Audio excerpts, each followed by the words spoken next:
Olá, tudo bem? Aqui é o David e hoje nós vamos ver a nossa primeira aula do curso de Matemática Financeira. Vamos fazer uma introdução e uma contextualização do curso. Vamos lá?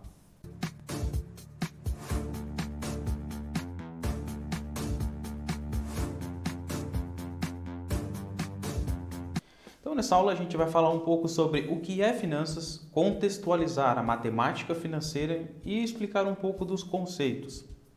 Mas primeiro precisamos entender o que é finanças. Esse é um conceito bem antigo que teve origem entre o compromisso entre duas partes. Então, essa obrigação entre duas empresas ou duas pessoas no sentido financeiro, no sentido monetário, de investimentos, de ativos, acaba dando origem então às finanças, que envolvem tudo isso que está envolvido com as obrigações, as responsabilidades entre o devedor e o credor, entre uma pessoa, uma empresa A, uma pessoa, uma empresa B. Note que também é um relacionamento com o próprio governo, também, em relação a impostos, juros. Então, tudo isso está envolvido dentro de finanças, que é um conceito bem antigo. Hoje, finanças ou o setor financeiro não está só mais baseado no lucro e no prejuízo, se você terminou com dinheiro ou sem dinheiro. Na verdade, finanças hoje e o setor financeiro está preocupado com a sustentabilidade do lucro. Mas o que é isso? Se isso se baseia de estender o lucro, estender a geração de lucro, a ideia de que algo está sendo entregue positivo à sociedade ao longo do tempo. Assim, o setor financeiro ele acaba trabalhando com todos os recursos dentro da empresa, tanto com o que tem em caixa, como os ativos, os produtos e também todos os investimentos que a empresa tem. Usando todos esses recursos juntos e também o capital humano, o setor financeiro ele busca, agregando todos esses fatores, para ter a sustentabilidade do seu lucro, para atingir o lucro não somente dentro do resultado do exercício ou dentro de um curto período de tempo, mas sim para fazer com que a empresa seja sustentável ao longo de muitos anos. Então, a matemática financeira ela surge nesse cenário. Ela é uma excelente ferramenta para dar suporte à gestão financeira, tanto a gestão financeira de uma empresa, quanto a gestão financeira pessoal. E é interessante porque a matemática financeira, ela também veio para agregar um padrão, como se calculam cada um dos conceitos, quais são os valores que a gente deve obter, o que são realmente os fatores mais importantes, o que deve ser levado em consideração. Note que, às vezes, quando a gente fala assim, parece um pouco vago, mas a matemática financeira ela está inserida profundamente na nossa vida. Quando a gente vai comprar um carro e a gente vê o financiamento, a taxa de juros, quanto tempo vai ser pago, quais são as parcelas, isso tudo é matemática financeira. Quando você faz uma compra no crediário, no cartão de crédito, os juros do próprio cartão, isso é matemática financeira. Quando você decide que vai comprar à vista para ter um desconto, ali está a matemática financeira. E saber calcular cada um desses pontos é extremamente fundamental para saber se estamos saindo com lucro ou com prejuízo, ou na verdade, se estamos tendo vantagem ou não. E também é interessante para irmos fundo em alguns pontos para saber se estamos agindo de forma correta.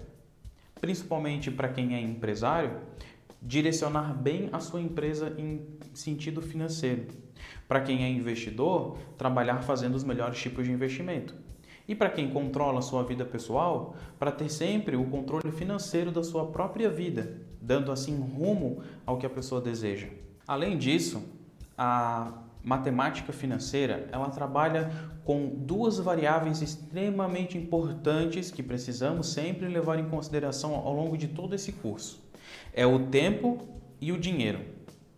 O tempo ela é a única variável que realmente existe em qualquer lugar, que não temos como controlá-la. O tempo talvez seja a variável mais poderosa que existe no universo.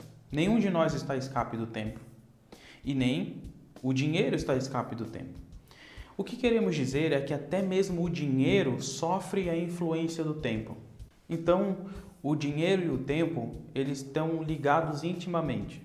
As variações econômicas, crises internacionais, se existe ou não recurso natural para ser explorado dentro de um país, até mesmo o risco de um país em questões governamentais, tudo isso pode afetar o dinheiro. Então, ainda nessa relação tempo-dinheiro, existe o risco envolvido. Por exemplo, se você empresta dinheiro para alguém, existe o risco. Essa pessoa só vai lhe pagar em um tempo futuro. E o tempo futuro é algo que ninguém pode prever, ninguém sabe o que vai acontecer. Então existe ali um risco associado. Você não sabe se você vai ter o seu dinheiro de volta, às vezes quando isso vai acontecer, às vezes você pode precisar desse dinheiro nesse meio tempo. Então, por causa desse risco, a outra parte deve lhe dar uma compensação. E essa compensação ela pode ser colocada como uma porcentagem em cima da quantidade desse dinheiro que foi emprestado, por exemplo.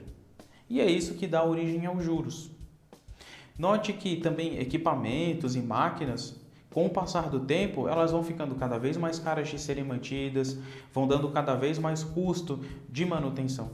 Note que, mais uma vez, o tempo está atuando sobre o capital. Conforme passa o tempo, vai aumentando o custo, tem que ser empregado mais dinheiro. O tempo é algo extremamente importante para a matemática financeira. Não só isso, mas também a própria empresa, quando ela se projeta em alguns anos, meses ou para algumas empresas até décadas, para saber se naquele período ela vai conseguir lucro ou prejuízo, quais vão ser as taxas aplicadas pelo mercado, faz-se toda uma projeção no tempo. Então a matemática financeira ela surge nesse contexto, entre compromisso entre partes e a relação de tempo e dinheiro. E para essa nossa primeira aula, era isso que gostaríamos de deixar claro para você. A importância da matemática financeira e essa relação poderosa entre o tempo e o dinheiro. E agora eu espero você na nossa próxima aula.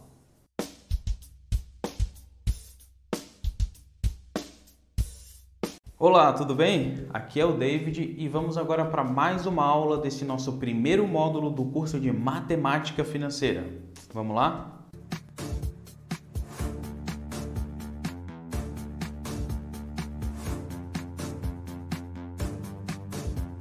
Então, na aula passada, nós vimos um pouco sobre o que era o setor financeiro e sobre o que era matemática financeira. Mas é interessante salientar também que a matemática financeira ela dá o suporte necessário ao setor financeiro. Sim, dá ferramentas para que o setor financeiro possa decidir e prever ou até calcular o resultado da empresa, os objetivos da empresa e traçar metas. Por exemplo, através da matemática financeira, o setor financeiro pode decidir se vai cortar custos, se vai modificar alguma despesa e até mesmo aonde investir. Geralmente, a estrutura financeira de uma empresa pode ser dividida entre o planejamento financeiro, gestão fiscal de impostos, gestão de risco, tesouraria, contabilidade, gestão de contas e também de relações com investidores.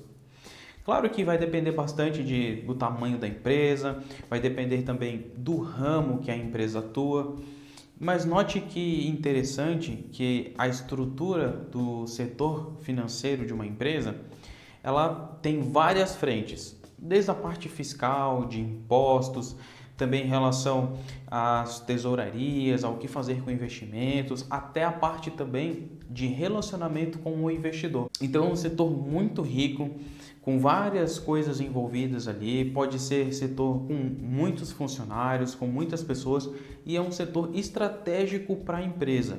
Mas antes da gente partir para o cálculo propriamente dito, é interessante a gente falar um pouco sobre o planejamento financeiro, seja porque você vai ser um investidor, um empresário ou até para suas finanças pessoais. Você vai ver ao longo desse curso como calcular vários conceitos fundamentais da matemática financeira, como lucro, juros, depreciação, amortização. Mas para que isso? Todas essas ferramentas que nós vamos aprender, todo o curso que nós vamos ver daqui para frente, é para ajudar você no seu planejamento financeiro. Para fazer um bom planejamento financeiro, a gente separou para você então 5 passos que são fundamentais. O primeiro é mapear a sua situação atual. Saber exatamente quais são os seus lucros, os seus gastos, os seus custos, da onde está vindo o seu dinheiro, para onde ele está indo, quais são as taxas, os impostos que são pagos. Então, fazer um mapeamento de toda a situação atual. E a partir daí, vem o segundo ponto, que é definir qual é a situação futura desejada, ou seja, o que é o objetivo, qual o objetivo que você quer atingir no futuro. Se você quer passar de um faturamento X para Y ou de um custo Z para W. Então, é interessante mapear a situação atual, mas colocar também qual é o seu objetivo futuro. Então, aí você vai ter dois cenários, o que está acontecendo agora e o que você quer chegar. Agora, como chegar da situação atual para a situação futura é o segredo de tudo que nós vamos estudar durante esse curso, de todas as ferramentas da matemática financeira. E uma delas é o fluxo de caixa que nós vamos estudar. O fluxo de caixa é uma ferramenta indispensável. Lá você consegue ver toda a movimentação da empresa e fazer um controle do fluxo de caixa é fundamental para a sobrevivência da empresa. Não só da empresa, mas se você pensar que você pode fazer um fluxo de caixa da sua vida pessoal, isso também vai ser extremamente interessante para você mapear tudo o que está acontecendo e assim, se é o seu objetivo fazer com que sobre dinheiro para fazer um investimento, ou separar um montante para fazer aquela sua viagem dos sonhos, ou comprar uma casa ou um carro. Tudo isso vai fazer muita diferença na sua vida. E o quarto tópico é montar e usar os indicadores. Sim, a matemática financeira também nos dá excelentes indicadores para saber como está a situação financeira atual e se, através do acompanhamento desses indicadores, se estamos saindo da situação atual para a situação futura desejada, da forma como gostaríamos. E o último e quinto passo, com certeza, é gerir pessoas. A gente não vai estudar isso nesse curso, mas é tão importante que a gente fez questão de colocar aqui esse quinto passo, porque se você trabalha no setor financeiro, se você é um empresário, com certeza na sua empresa ou na sua equipe existem várias pessoas. E essas pessoas precisam estar envolvidas com o seu planejamento financeiro. Precisam entender aonde se quer chegar, qual é a situação futura. Todas essas pessoas precisam estar envolvidas em atingir as metas. Se for redução de custo, por exemplo, essas pessoas precisam estar envolvidas com redução de custo. Se for aumentar a margem de contribuição, a margem de lucro também. Fazer a gestão adequada de pessoas é tão fundamental quanto as próprias ferramentas da matemática financeira, pois afinal são as pessoas que geram os resultados. São as pessoas que usam a matemática financeira para fazer os indicadores. São as pessoas que dão custo, são as pessoas, o trabalho das pessoas que gera lucro e resultado. Por isso que é fundamental. Então, trabalhe no engajamento das pessoas da sua equipe, ou se você está fazendo seu planejamento pessoal, financeiro pessoal, trabalhe ali com as pessoas da sua casa, com seus filhos, com seu marido, com a sua esposa. Todas as pessoas precisam estar envolvidas para que você consiga atingir os seus objetivos. Mas antes de a gente partir para a nossa próxima aula, gostaríamos de recomendar para você ir lá no nosso e-book e ler os conceitos básicos do mundo financeiro. A gente separou para você lá vários tópicos em que explicam vários jargões, vários termos, várias ilustrações da área de finanças que vão lhe ajudar bastante nessa jornada do conhecimento, em que vão ajudar você a, quando a gente tratar sobre esses assuntos, você já ter um conhecimento básico. Também dá uma olhada lá na nossa aula que fala sobre essa parte dos jargões e também de algumas definições do glossário, da matemática financeira, que é bem interessante e vale bastante a pena. Então, com isso, a gente encerra esse nosso primeiro módulo, que é uma introdução sobre os conceitos de matemática financeira, a importância, como fazer um planejamento financeiro, a relação de dinheiro e tempo. E esse módulo, ele serve como uma introdução para você, mas também como um fator motivacional. Então essa foi a nossa aula de hoje e com isso encerramos o nosso primeiro módulo que faz uma introdução aí sobre a matemática financeira. Muito obrigado pela sua companhia até aqui e agora vamos para a próxima aula.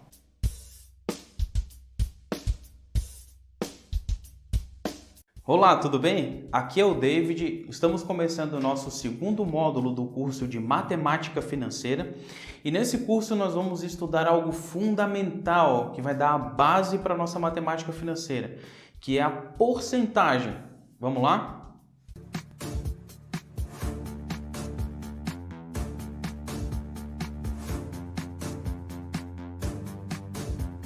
Algo fundamental que nós vamos estudar hoje é sobre as porcentagens. Ela é tão importante que a gente separou um módulo só para ela. Não tem como a gente continuar no curso de matemática financeira sem antes entender bem como funciona a porcentagem e como calculá-la. Ela está sempre presente no nosso dia a dia, por mais que às vezes a gente não se dê conta. Quando a gente vai comprar alguma coisa, desconto de 20%.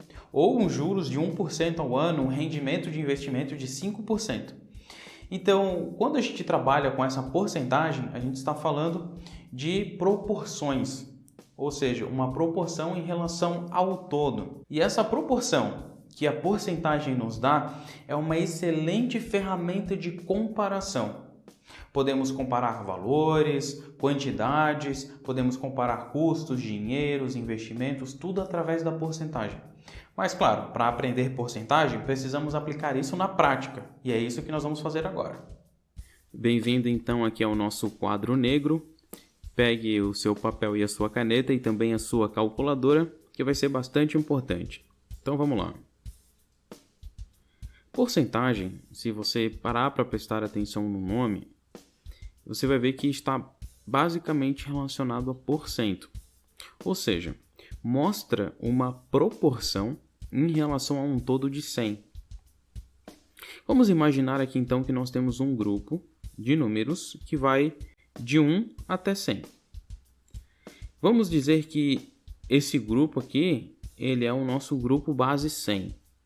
Mas se a gente quiser retirar um número de dentro desse grupo, vamos supor que a gente vai tirar aqui o número 20.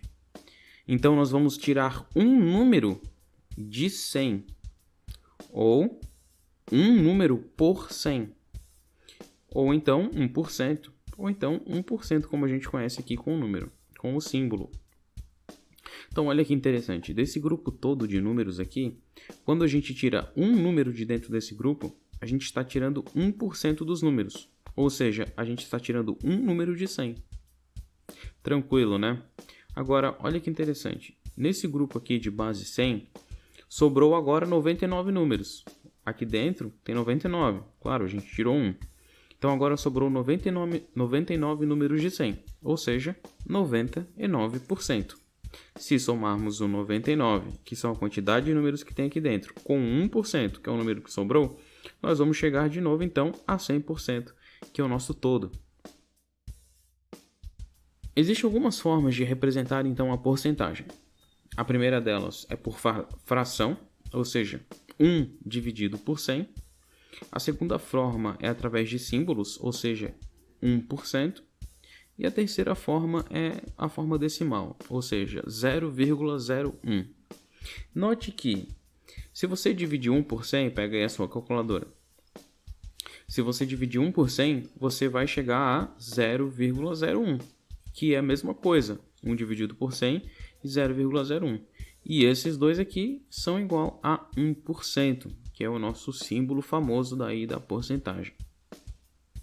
Ok, mas a gente sempre fala então que 100% ele é o nosso todo. Tudo é embasado, né, na base 100.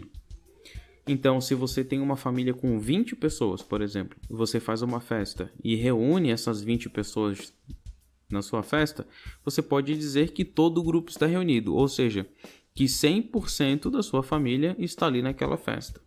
Então, o 100% ele sempre representa o todo. Mas às vezes é fácil quando a gente está falando só em 100%, né? Quando a gente se refere a um grupo sempre de 100. E se um grupo, né, ou o todo de um grupo for 50 unidades, por exemplo? Também é bem tranquilo, olha só. Se 50 for o nosso todo, né, então nós vamos ter um grupo aqui de 1 até 50. 50 pessoas, 50 unidades, 50 peças, 50 reais. Não tem problema, pode ser qualquer coisa aqui dentro. Mas vamos retirar aqui um número desse grupo de 50. Vamos supor que nós vamos retirar aqui o número 20. Então nós estamos tirando um número de um grupo de 50. Ou seja, é 1 por 50. Ou então é 1 dividido por 50, que é a primeira forma que a gente tem de representar a porcentagem, que é através de fração. Então, nós temos 1 dividido por 50. Pega aí na sua calculadora e faz 1 dividido por 50. Você vai achar 0,02, que é a outra forma de representar uma porcentagem, que é a forma decimal. E 0,02 nada mais é do que 2%. Então, aqui está o símbolo da porcentagem, aqui 2%. Ou seja, um número dentro desse grupo de 50 equivale a 2%. Note que agora aqui dentro desse grupo sobrou 49. Ou seja, sobrou 49 de 50, ou 49 dividido por 50, que é igual a 0,98, que é igual a 98%. Se você somar o 98% com o 2%, vamos chegar ao 100%, que é o nosso todo. Então, olha que interessante, através da porcentagem, a gente consegue estabelecer uma base para fazer comparações e proporções. Assim, qualquer grupo pode ser representado por 100%. E quando a gente soma partes de um grupo, sempre vai dar o todo, nesse caso deu um todo de 50, mas que é representado como 100%. Então, note que não importa o tamanho do grupo, sempre é possível fazer uma referência ao todo como sendo 100 ou como sendo 100%. As porcentagens também obedecem algo interessante, que é a proporcionalidade. Então, nós temos a parte e nós temos o todo. A parte é descrita como o numerador, ou seja, é o número que fica ali em cima na divisão. E o denominador, que é o número que fica embaixo na divisão. O todo é sempre aquele conjunto, o grupo completo. E a parte é o que queremos analisar, é a parte que queremos obter ali. Tranquilo. Vamos ver um exemplo então para a gente entender melhor sobre isso. Vamos ver o primeiro exemplo aqui. Qual que seria a porcentagem de 40 em um grupo de 60? Então, a parte 40 e o todo 60. A parte 40 e o todo é 60. Então, basta a gente fazer 40 dividido por 60, que vamos ter 0,66 ou 66%. Vamos ver mais um exemplo? Qual que é a porcentagem de 8 para 12? Então, 8 é a nossa parte, vai no numerador, e o 12 é o todo, vai no denominador. Se dividirmos 8 por 12, pega a sua calculadora aí para me ajudar, vai dar 0,66 ou 66%.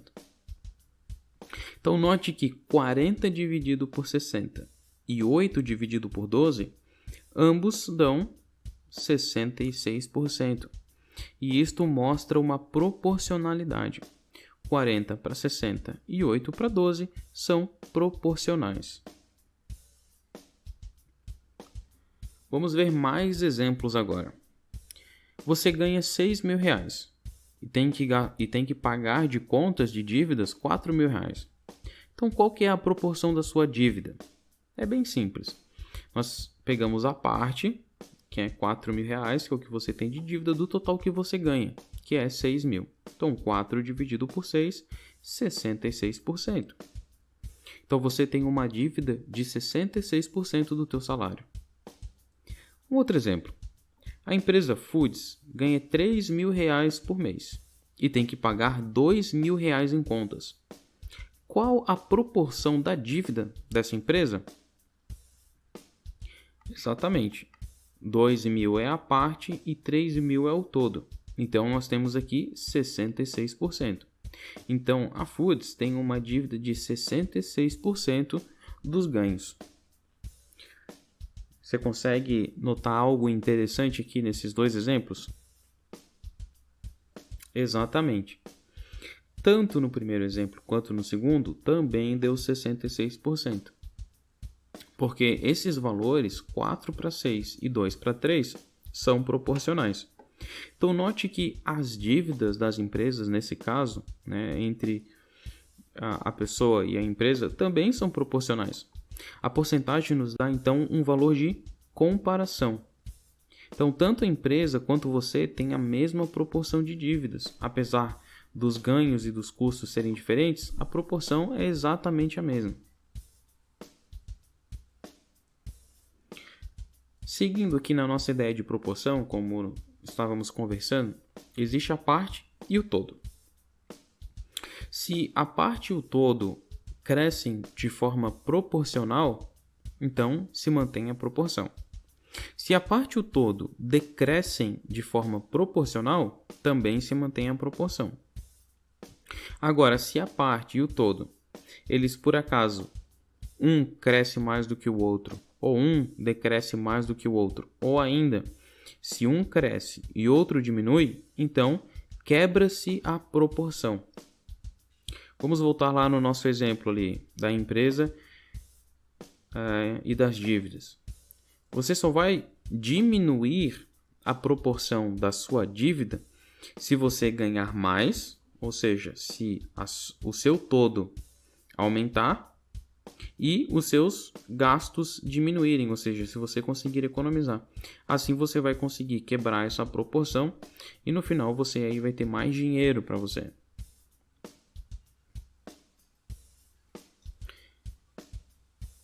Então, vamos ver esse exemplo aqui. Existe a parte, que é 5, e o todo, que é 10. 5 dividido por 10 é 0,5, que é igual a 50%, como a gente já está vendo nessa aula. Mas agora vamos então falar sobre a proporcionalidade desse número aqui. Olha só que interessante.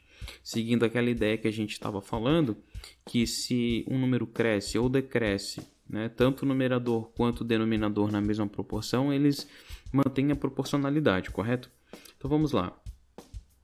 Eu tenho 5 dividido por 10. Então eu quero aumentar, eu quero acrescentar esse número de forma igual, tanto no denominador quanto no numerador. Então eu vou fazer aqui, ó, eu vou triplicar esse valor. Então eu vou fazer 5 vezes 3 e 10 vezes 3. 5 vezes 3, 15 e 10 vezes 3, 30. Então olha só, eu aumentei esse número, mas aumentei proporcionalmente. Vamos aumentar de novo agora, vamos fazer ele ficar 4 vezes maior. Então 15 vezes 4 e 30 vezes 4, novamente na mesma proporção. Então eu vou ter 60 por 120. Agora eu quero decrescer esse número, eu quero diminuir ele. O que eu posso fazer? Eu posso fazer uma divisão. Então eu vou dividir o 60 por 2 e o 120 por 2. Quanto que eu tenho? 60 dividido por 2 é 30 e 120 dividido por 2, 60. Mas vamos ainda diminuir mais ainda esse valor. Vamos agora dividir por 6. Então eu tenho que 30 dividido por 6 é 5 e 60 dividido por 6 é 10. Mas notem que sempre está se mantendo a proporção. Tanto no numerador quanto no numerador, eles estão crescendo e decrescendo na mesma proporção. E agora, olha só. Chegamos a 5 dividido por 10, que é 5 dividido por 10 de novo. Ou seja, quando nós aumentamos ou diminuímos proporcionalmente, o número ele se mantém o mesmo, na mesma proporção.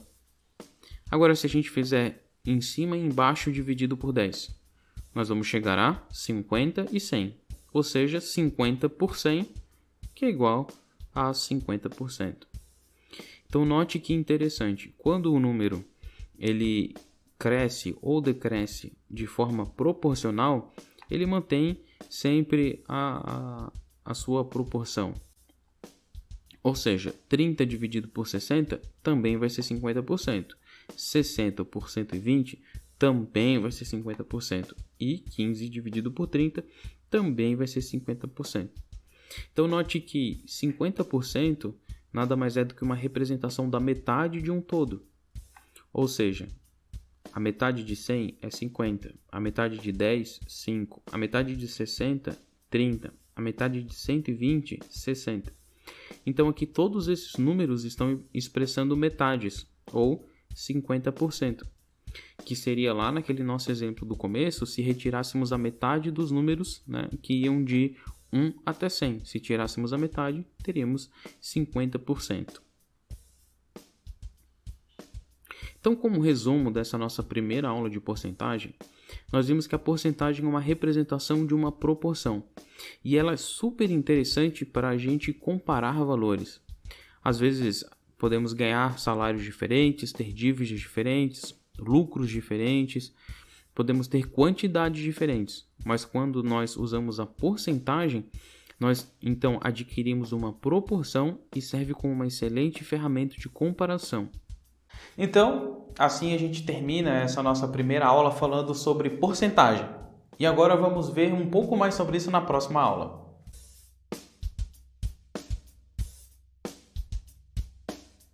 Olá, tudo bem? Seja bem-vindo, aqui é o David e vamos continuar a nossa aula hoje sobre porcentagem. Vamos lá?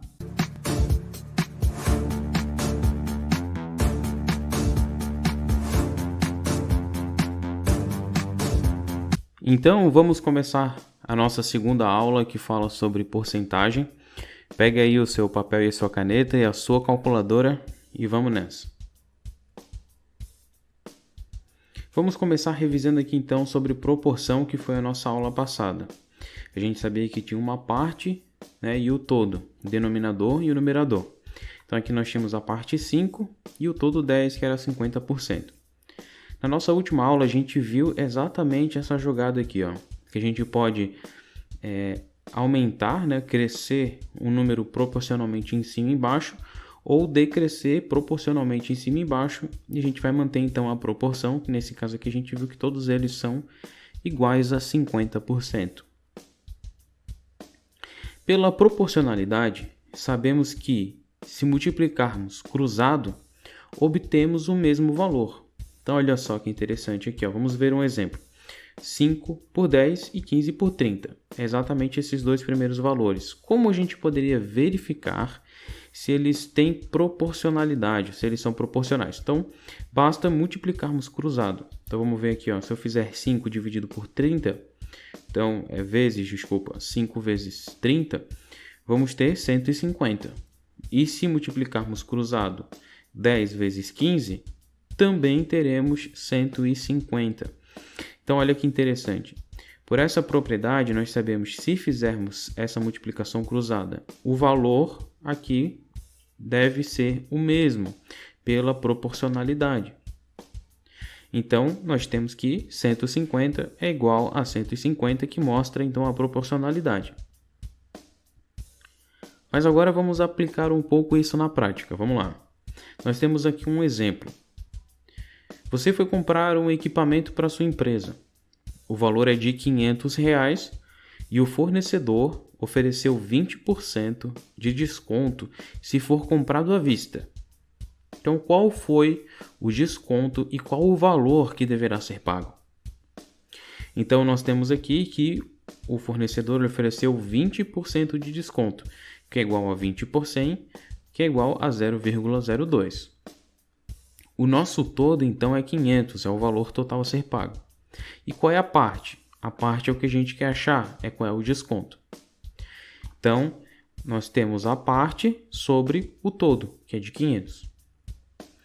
Então, pela proporcionalidade, sabemos que nós temos que 20 dividido por 100 deve ser igual à minha parte interessada, que eu vou chamar aqui de x, sobre 500.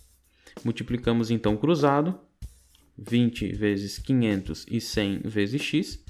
Nós vamos ter que 20 vezes 500 é igual a 10.000. E agora, se fizermos 100 vezes x, 100 vezes x, não tem como a gente saber o resultado.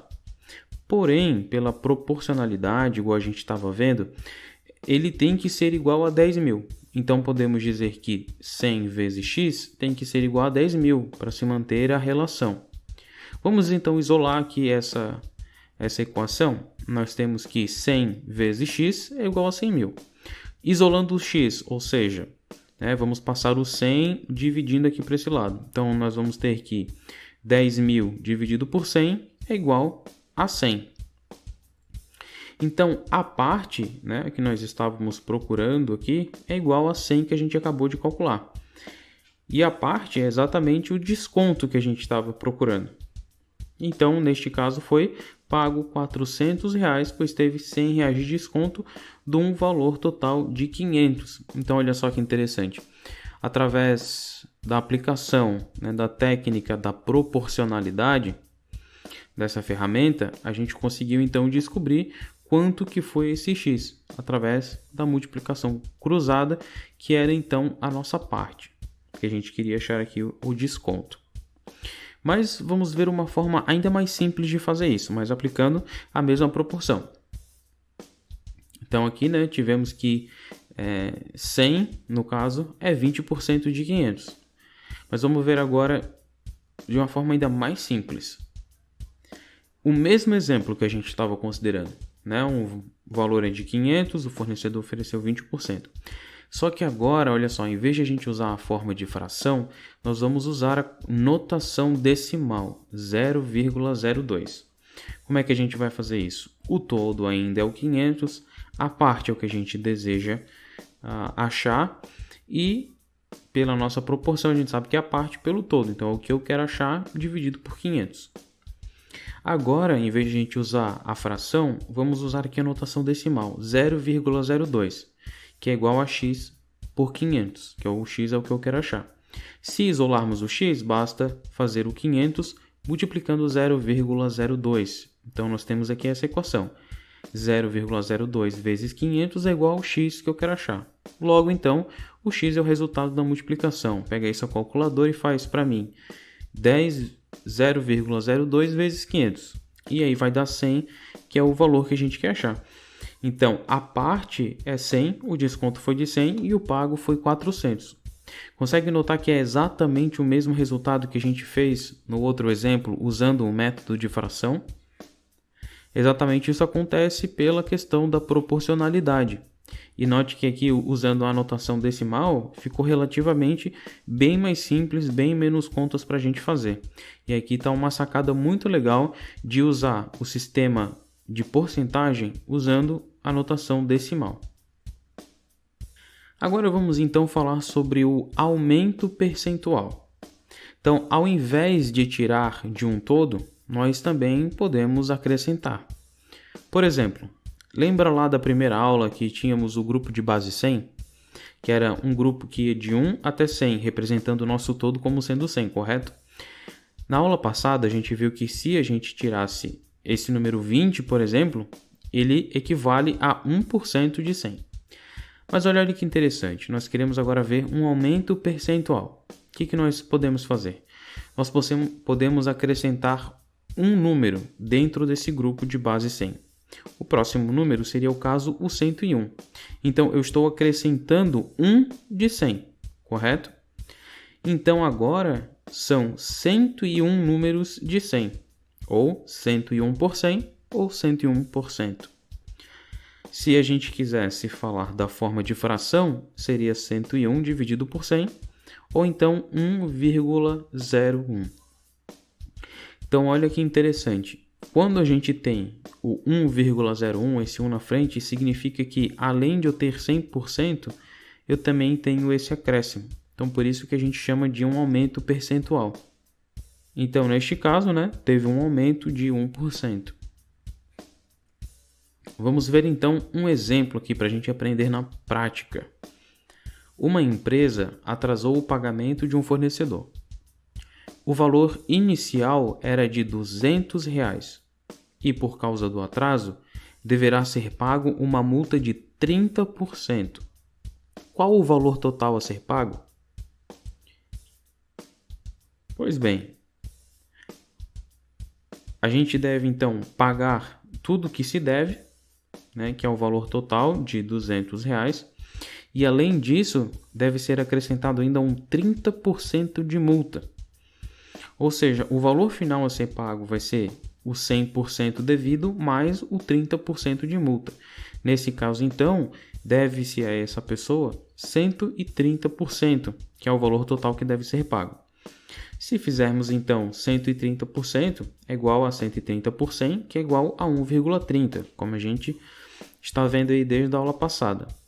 Usando a proporcionalidade, temos que 1,30, ou seja, né, temos um aumento aqui, ó, 100% e mais 30, ou seja, estamos acrescentando, né, dentro daquele conjunto, daquele grupo igual a gente viu no exemplo anterior.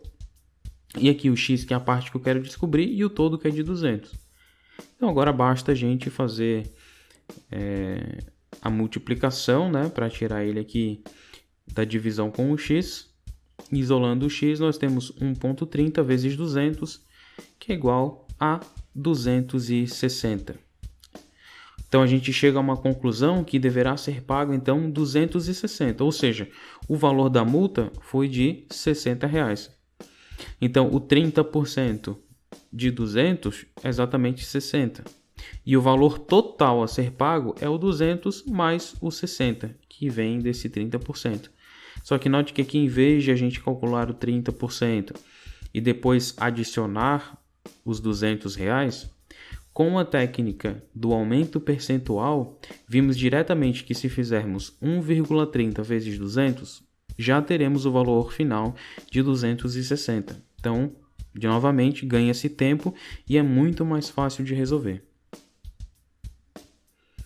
Agora vamos falar um pouco sobre o ponto percentual. Ou seja, ele é um valor fixo de variação que não depende da proporção. Então vamos lá. Se for crescer de 50% para 60%, esse intervalo aqui então ele tem 10 pontos percentuais, certo? De 50 para 60, 10 pontos percentuais. Vamos fazer aqui um exemplo então. O João, ele ganhou um aumento de salário de 10 pontos percentuais a mais que eu. Ou seja, foi um aumento bom para o João. Agora note que de 50 para 60 existe 20% de aumento. Note, aqui é em ponto percentual, ou seja, a diferença real, sem variação, não depende de uma proporção. Então foi de 10 pontos percentuais. Já aqui, como nós estamos falando de porcentagem, nós voltamos então à proporcionalidade. Por quê?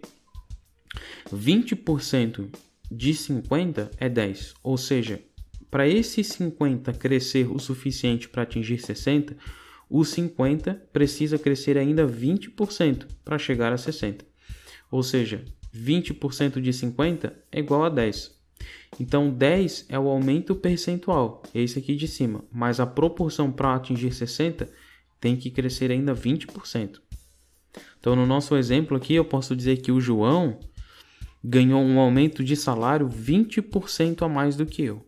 Então, olha que interessante, aqui é em proporção ao meu salário, aqui não é em proporção ao meu salário, mas ela é direto. Por isso que a gente fala que o ponto percentual é uma análise direta e quando a gente fala em porcentagem mesmo, seria uma análise proporcional. Então vamos fazer um exercício de revisão para a gente aplicar todos os conceitos que a gente viu aí na aula 1 e na aula 2 de porcentagem. Vamos lá. Você tem um cliente que está te devendo R$100. Ele já está com pagamento atrasado em um mês. E por isso deve pagar 10% de multa. O cliente diz que pode pagar tudo se você der um desconto de 5% no valor total devido. Você aceitou o acordo. Qual o valor que você vai receber? Essa é uma boa pergunta. Então vamos lá, você tem um cliente seu que está devendo R$100 e ele está atrasado, você botou 10% de multa para receber um valor pelo atraso. E o seu cliente diz que paga se você der para ele um desconto de 5% em cima do valor total devido. Então vamos lá, o nosso todo é R$100. A nossa multa, que é 10% de 100, equivale a 10. Então o valor final vai ser de 110%. E isso é o que ele deveria lhe pagar, né, o valor total mais 10% de multa. Mas vamos lá, então ele vai negociar 5% no valor total devido. O valor total devido agora é esse todo novo, que é o todo mais a multa, vai dar R$110. Então é em cima desse número que o seu cliente quer 5% de desconto. Então vai ser 5% de 110, calculadora aí para nós. Vamos ter 5,50 de desconto. 5% de 110 é igual a 5,50. Então, o valor final com desconto para o cliente que ele vai te pagar vai ser de 110, que é o valor total final, né? Menos os 5,50, que é o desconto em cima do total. Logo, o que ele vai te pagar vai ser R$ 104,50. Note que o pedido de desconto de 5% em cima do valor total valeu mais a pena do que pedir o desconto na multa de 10%. Por exemplo, olha só que interessante. Se ele pedisse um desconto de 5% da multa, a multa então seria de 5% de 100, ou seja, seria R$ 5. E, neste caso, como ele pediu 5% em cima do total, ele conseguiu um desconto de R$ 5,50, uma diferença aí de 50 centavos. Então, olha só que interessante, pela proporcionalidade, como comparação, ele preferiu obter um desconto em cima de um número maior do que pedir o desconto em cima de um número menor. Nesse caso, ele acabou conseguindo um desconto maior aí e conseguiu então 50 centavos aqui de diferença. É claro que nesse caso a gente está falando de R$ 100, mas imagine que se essa conta fosse de 1.000, já seria uma diferença de R$ 50. Se fosse de 10.000, já seria uma diferença de R$ 500.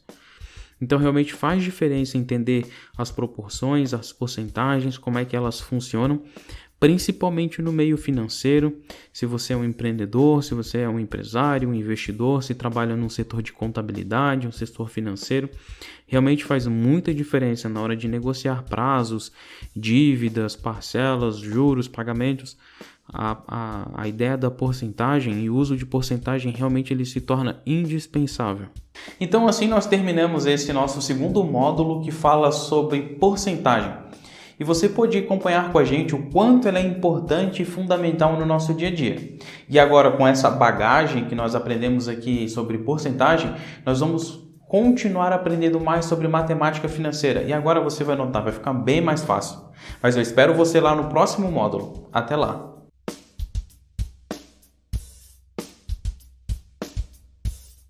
Olá, tudo bem? Aqui é o David e vamos começar o nosso quarto módulo. Nesse módulo, nós vamos começar falando sobre o fluxo de caixa. O que é o fluxo de caixa? O fluxo de caixa é uma técnica onde a empresa ela basicamente faz o mapeamento, o levantamento de todas as entradas e saídas. Basicamente, as entradas são o que a empresa recebe e as saídas são o que a empresa tem que gastar. Elas podem ser divididas entre 3 grandes grupos. O primeiro são as atividades operacionais, que é basicamente o dia a dia da empresa, é o produto que ela faz ou o serviço que ela presta, as contas de água, luz, ou seja, é ali o dia a dia da empresa realmente. O segundo são as atividades de investimento, ou seja, aquelas atividades em que a empresa ela coloca uma parte do seu faturamento, do seu lucro em algum tipo de investimento para ter dividendos de volta, para ter alguma forma de reembolso desse capital investido. E a terceira atividade é a atividade de financiamento, ou seja, pode ser devido a uma empresa pegar um financiamento e aí está pagando as parcelas e os juros, ou se for uma empresa do ramo financeiro, ela mesma pode estar proporcionando um financiamento para outra empresa. E para fazer o fluxo de caixa, basicamente precisa se colocar todas as entradas e todas as saídas para ver como elas estão interagindo e aí ver se o resultado é positivo ou negativo. E é muito interessante porque fazendo isso a empresa consegue ter um mapeamento completo de como o seu capital, como o seu dinheiro está sendo investido na empresa. E agora convidamos você para ver isso na prática na nossa aula de hoje. Vamos lá?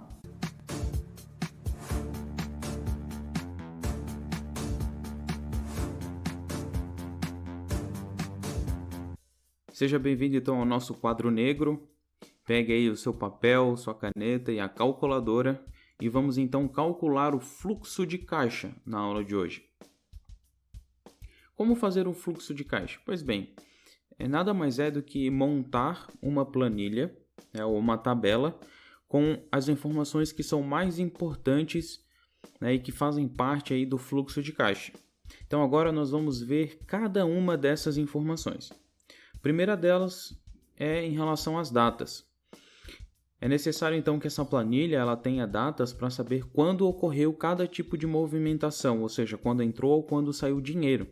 Saber a data é extremamente importante para poder mapear quando que os gastos ou as receitas, as entradas, o faturamento, quando que eles estão ocorrendo. E assim é mais fácil de identificar problemas e até mesmo podemos calcular como está a situação financeira da empresa por dia, por semana, por ano, por mês.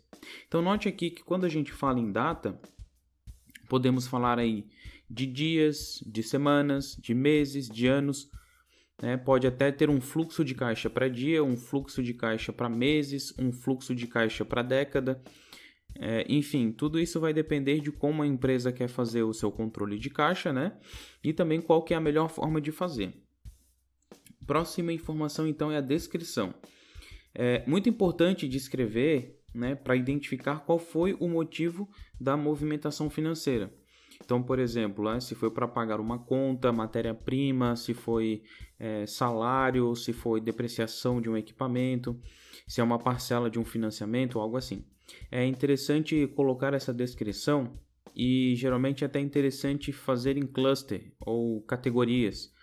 Então, por exemplo, sempre que for pago salários, pode então entrar na categoria salários. Toda vez que for matéria-prima, em vez de colocar compra de matéria-prima, depois anotar como insumos de produção, ou depois colocar como itens base para produção, não. Tudo isso pode ser então padronizado em um grupo chamado de matéria-prima, por exemplo. Então essa descrição ela é muito interessante porque ao pesquisar quais foram todas as movimentações no fluxo de caixa de matéria-prima, basta então buscar por matéria-prima, né? E verificar nesse fluxo de caixa sempre onde tem matéria-prima o que foi que aconteceu.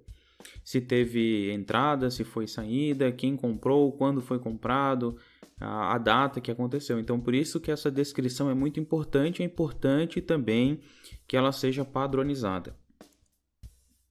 A origem é outro ponto interessante a ser considerado num fluxo de caixa, ou seja, a origem nada mais é para saber de onde é que saiu o recurso. Se saiu do caixa da empresa, de investidores, de um outro tipo de fonte. Então é bem interessante saber qual é a origem. Não só quando a gente está dispendiando dinheiro, né, gastando, mas também quando está recebendo. Se a origem foi um cliente, se a origem foi um fornecedor, se a origem foi um reembolso, ou se foi alguma instituição financeira. Enfim, é bem interessante colocar aí também na nossa tabela do fluxo de caixa a origem. E também, claro, o destino. Se temos a origem, temos um destino. Para onde é que foi esse recurso? Então, basicamente, a origem diz de onde que ele veio e o destino diz para onde que ele foi. Então, o destino pode ser um pagamento de um fornecedor, um reembolso para um cliente, os próprios funcionários, né? Por exemplo, o destino do salário é para os funcionários uma parte, outra parte é para o governo através dos encargos. E, finalmente, nós temos aí sempre que anotar qual foi o valor, para identificar qual o montante que a gente está se referindo. Então, quando falamos em valor, chegamos então aqui na parte principal do nosso fluxo de caixa, que é sempre identificar quais são as entradas, né, quais são os valores positivos, e também quais são as saídas, ou os valores negativos. Então, com essas informações, podem ser montados os mais variados tipos de fluxo de caixa, os variados tipos de planilha, de tabelas, desde que essas informações sempre contenham nessas planilhas. Nós vamos ver agora, então, 2 exemplos bem diferentes de como é possível fazer um fluxo de caixa. Então, lembre-se que a melhor forma de fazer é aquela que melhor se adapta à sua circunstância, né? Não só do negócio da sua empresa, mas também da pessoa que vai estar fazendo esse fluxo de caixa, ou então, né, da própria disponibilidade de tempo. Quanto mais detalhado, quanto mais complexo, mais tempo, e quanto mais simples, então mais fácil, menos tempo a pessoa vai demorar para fazer. Mas note que as informações devem sempre ser padronizadas e elas também devem ser sempre bem corretas, e o fluxo de caixa só vai funcionar se ele for bem preenchido. Então não adianta deixar um buraco, alguma coisa se preencher, porque não vai dar certo. Então vamos ver aqui o primeiro modelo de fluxo de caixa que nós separamos para você. Lembra lá de quais são os tópicos que a gente precisa ter na nossa planilha? A data, descrição, origem, destino, entradas e saídas. Então vamos lá. Vamos montar então a nossa planilha. Pense aqui que foi no dia 1º aconteceu alguma movimentação no seu caixa. Então vamos colocar que a descrição do dia 1º foi o saldo anterior, ou seja, foi o valor que veio do mês passado, entrou diretamente aqui no seu caixa no dia 1º. A origem foi o próprio caixa no mês passado e o destino, o próprio caixa nesse mês, e é uma entrada. de R$ 12.000. Então, é R$ 12.000 positivo. Então, isso aqui é uma movimentação bem comum no fluxo de caixa, que a gente chama de o saldo a transportar, né? Ou o saldo do período anterior, ou o saldo passado. Então, agora vamos preencher uma próxima linha. Então, a gente pode, então, começar a dar cara aqui na nossa planilha. E vamos colocar, então, na data, sempre vai vir as datas que ocorreram algum tipo de movimentação no caixa. A descrição é aquele padrão que a gente estabeleceu para saber do que está falando, a origem, destino e se foi uma entrada ou uma saída. Então, podemos montar a nossa tabela. Então, vamos supor aqui, no dia 4, foi pago então os salários. Então, a origem foi o caixa da empresa, o destino, os funcionários. E foi pago então um total de R$ 10.000 em salários. Então, é uma saída. A empresa teve que gastar, aqui investir esses R$ 10.000 no salário dos funcionários. Então, no dia 7, ocorreram entradas de vendas. Entrada de R$ 50.000, a origem o cliente, o destino caixa e o motivo foi vendas. No dia 13, foi necessário pagar os custos. Então, a origem caixa, o destino fornecedor e uma saída de R$ 40.000. No dia 13 também, note aqui, pode ser dividido uma linha para cada dia, mas também pode acontecer mais de uma movimentação no mesmo dia. Isso aqui tudo pode estar dentro de uma descrição só, ou pode estar assim separado por dia também. Aí vai depender da situação de cada um. Então, a descrição aqui, ocorreram vendas de novo, a origem do dinheiro veio do cliente, o destino caixa e a entrada 15.000. Ainda no dia 13, teve também despesa, teve que retirar das reservas da empresa e pagar ao governo aqui algum imposto, alguma coisa que talvez estava atrasado na empresa, teve que ser pago então às pressas e a saída R$ 5.000. Lembrando que aqui sempre negativo e aqui sempre positivo. Então, continua aí até o final do mês ocorrendo vários tipos de movimentação, de fluxo nesse caixa, até chegar ao último dia. Então, aqui no último dia ainda ocorreram vendas, do cliente, entrou em caixa mais R$ 10.000. Então, vamos supor que a gente fechou aqui esse mês. Nós estamos considerando aqui o mês 7 como exemplo. Então, agora a gente pode tirar o nosso total. Então, é somar todas as entradas, deu 80.000.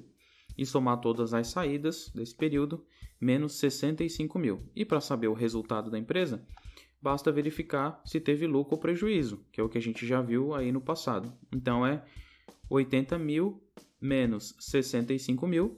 Então, a empresa teve um lucro de R$ 15.000. E esse aqui, então, é o saldo a transportar. Ou seja, esse 15.000 aqui no próximo mês vai entrar aqui, o saldo anterior, uma entrada, então, de R$ 15.000, que foi lucro. Claro, se quiser tirar desse valor aqui ainda os dividendos para o dono da empresa, para os acionistas, daí tem várias outras coisas ainda que vão acontecer, mas que daí também devem entrar no seu próprio fluxo de caixa. Então, esse foi o nosso primeiro exemplo. Note que aqui as linhas são ordenadas através das datas e as colunas através das descrições e também das entradas e das saídas. Outra coisa que a gente pode colocar aqui ainda e que é interessante é usar um total aqui ao final. Então, por exemplo, aqui é onde a gente tem vários dias que ocorreram movimentações, pode existir aqui qual que foi o total fechamento desse dia. Então, por exemplo, aqui nesse dia só teve entrada de 12.000. Então, o total aqui para esse dia é 12.000.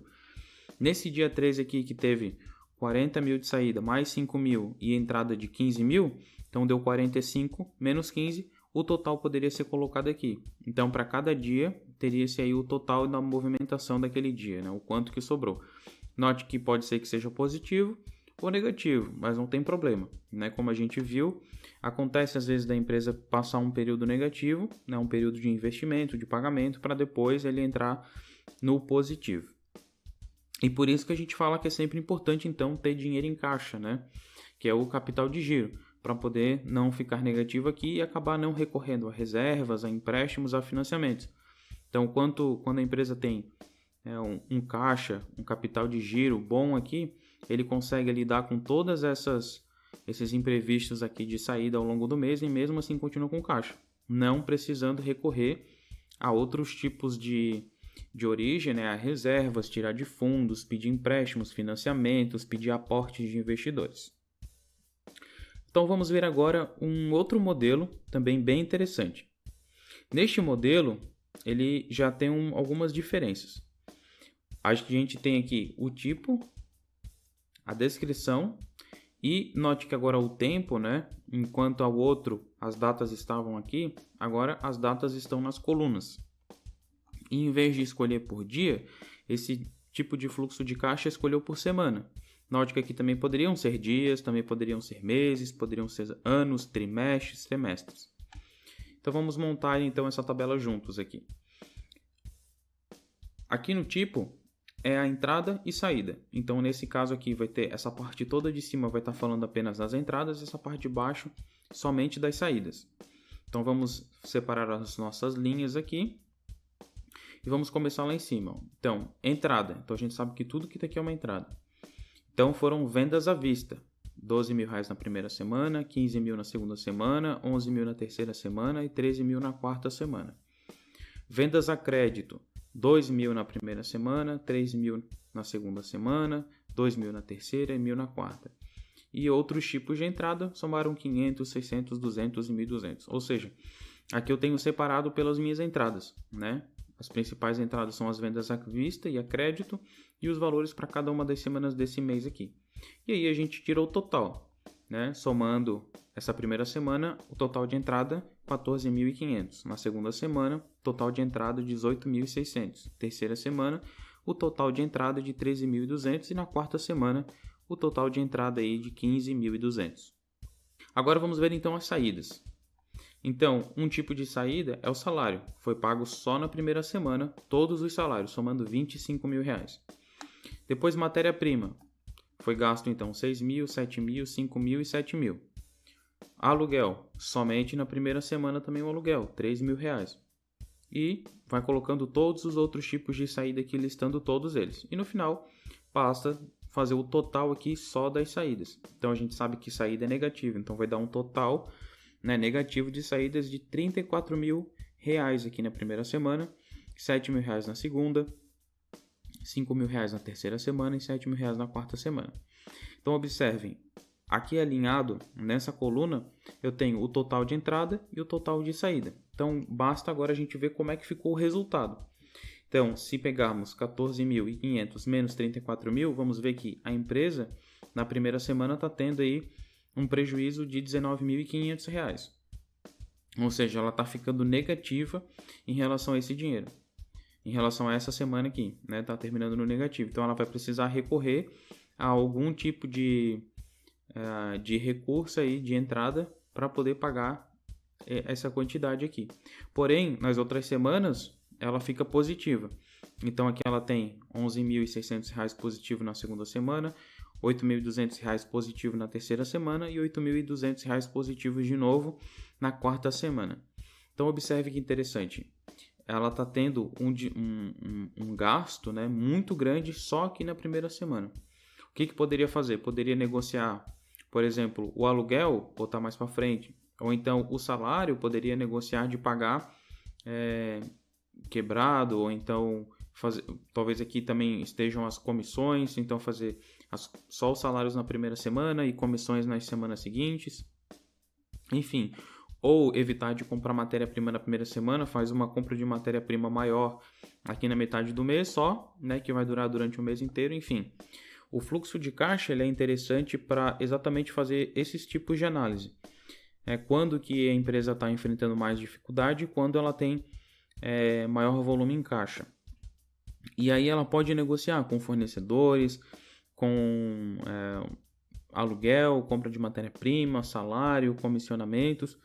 Tudo isso vai depender, mas a empresa só vai conseguir fazer isso se ela tiver um pleno controle do seu fluxo de caixa aqui, para poder fazer esse tipo de análise. Então vamos ver aqui como que ficou o resultado final da empresa aqui para esse mês. Então seria o somatório desses valores de cada semana. Menos 19.500, mais 11.600, mais 8.200 e mais 8.200. Isso vai dar um total positivo de R$8.500. Então esse foi o resultado operacional, né, da empresa aqui para esse mês. Então, na nossa aula de hoje, nós vimos sobre o fluxo de caixa e a importância do fluxo de caixa para a gestão correta de empresas ou, por que não, até mesmo da nossa própria vida financeira pessoal. E com isso nós terminamos essa aula e agora a gente convida você para continuar com a gente na nossa próxima aula. E eu te espero lá.